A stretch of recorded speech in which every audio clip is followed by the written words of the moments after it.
Hello, TechViews here with a review of Tabletop Racing World Tour PlayStation 4 review.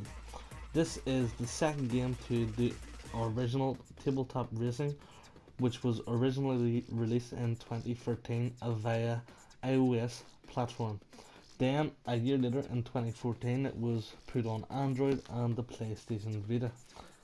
This game is the second in the franchise and was released in May of 2016 on the PC, PlayStation 4, Xbox One, and mobile devices.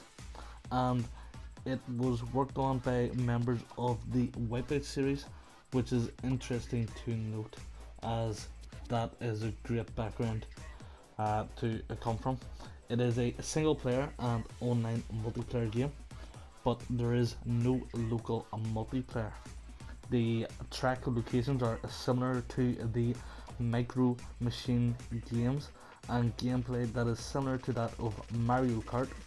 In the game, you control a miniature toy car on various tracks like tables, workbenches, and restaurant counters.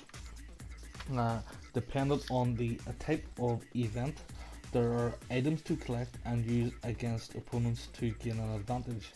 The various modes are pure, which is racing, just pure racing around the track with no other items or things to do there, just finishing first.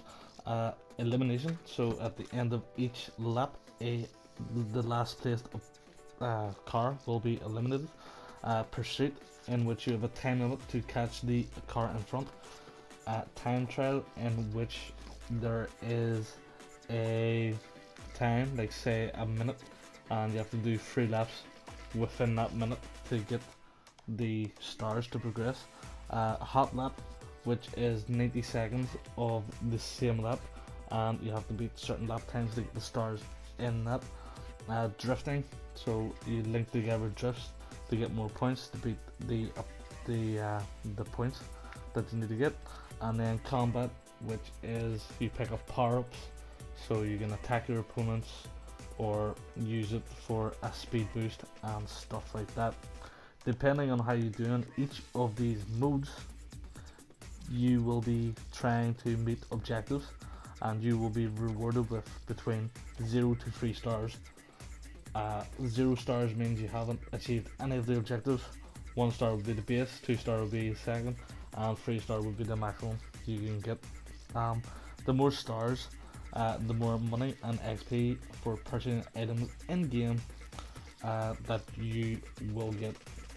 There are also hidden coins and shortcuts on each track, so if you can find them, use them wisely. The game retails for $11.99 usually in the UK PlayStation Store, but at the moment it is on sale, and I would say if you can find it on sale, it's well worth a purchase. It was a PS Plus game, and that's how I got it originally. So if you've maybe downloaded this in the past and haven't got around to playing it, I would say get it downloaded, have a go at it, see what you think.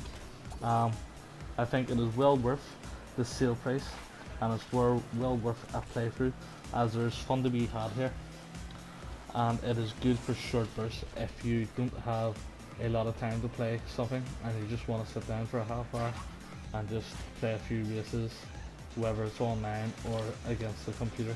This is the perfect sort of game for that. But I would say also that it is also an easy platinum to achieve. Just if you keep playing it, eventually it will come. There's a few tricky things, a few tricky game modes and platinums to get, like the drifting. There was one I was stuck on for ages and ages, but eventually I got it. It's just persistence, and it's one of the easiest platinums you probably get if you're after a platinum. It is a handy one to get. Though in saying that, I would say there are better options out there if you're looking a type of game like this. The type of games I would say would maybe be the Sonic All-Stars racing games. There is 2 of them currently, or even the Mario Kart series. Any of those games would satisfy your racing arcade like needs, and also there's more to do in them games, more customization, more character, more tracks, just a better all around game. But in saying that, they are, or they are highly polished sort of AAA games, whereas this is a budget title. I can say that at $11.99 on the store. So you would pay 40 to 50 for a Mario Kart, and then you would have paid that at the start for a Sonic. Nowadays you probably get them for like £10 or less if you can find them for the PlayStation 3 and Xbox 360 and stuff like that. After getting the platinum, I didn't really find there was much to come back to this game because of a lack of customization, a lack of like a charm of the game. The cars, you can customize them, but it's only a wee tiny bit. And after you get the platinum, you're just building up money. You can't buy anything really with it. You're just building up XP, but it really doesn't feel like you're going anywhere with it.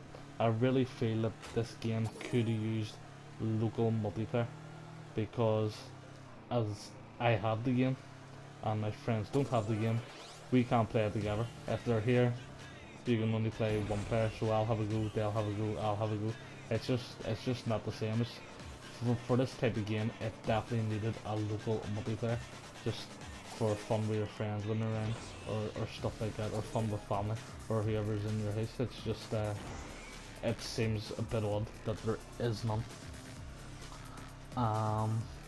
The good things about the game, I would say, is it has a good soundtrack with plenty of tunes there to keep you from getting bored, to switch up pretty good. Also, the graphics are nice. All the courses look pretty good, very colourful. Just a lack of customization. If you could do your car up all different colours, it would be pretty good. And the fun, simple gameplay. The gameplay is really good. When you play this online with other people, it is a joy. But it's just a pity that there is no local multiplayer. So the negatives would be the lack of local multiplayer, the lack of customization, and a lack of a lack of the tracks. There's nothing really unique about it. We've seen it before and we've seen it done better, but all in all, I would say I would give the game a 5 out of 10, and I would suggest if this was your only option and you can get it on the store for a good price, I would say give it a go. If you have it, I would, on your library, I would say give it a go. Leave me a comment and I will get back to you if you think you would like to say anything. Give me a like or a dislike, and maybe even subscribe to the channel. And I give this game a 5 out of 10. It could have been much better. Thank you. This is Techie.